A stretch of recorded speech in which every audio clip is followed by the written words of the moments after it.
Bienvenue dans cette vidéo sur la distinction entre règles juridiques et règles morales. Si vous aimez ce format et que vous êtes quelqu'un de très sympathique, abonnez-vous à la chaîne et laissez-nous un petit pouce en l'air. La règle de droit se distingue de la règle morale.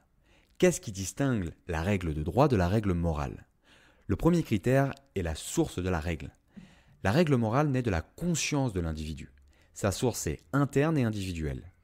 La règle de droit, en revanche, est extérieure à l'homme en ce qu'elle est édictée par une autorité publique. Par exemple, vous pouvez décider de ne pas rôter en public car cela vous semble immoral. Mais seule l'autorité publique peut imposer à toute personne rôtant en public de payer une amende.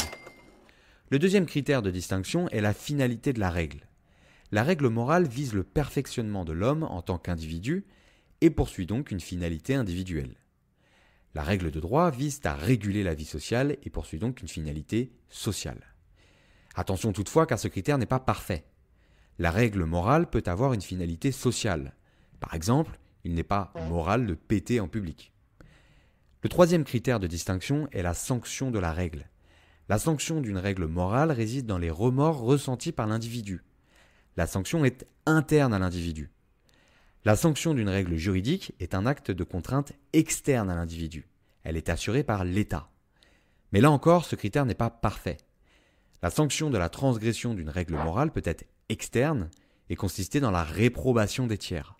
Par exemple, dans l'affaire Roman Polanski. La remise d'un César pour le film J'accuse a suscité une réprobation générale de la population qui constituait une forme de sanction. C'est tout pour cette vidéo. Pour aller plus loin, n'hésitez pas à faire un tour sur notre site internet pour suivre les cours vidéo et vous procurer des fiches de révision complètes. Bonne révision!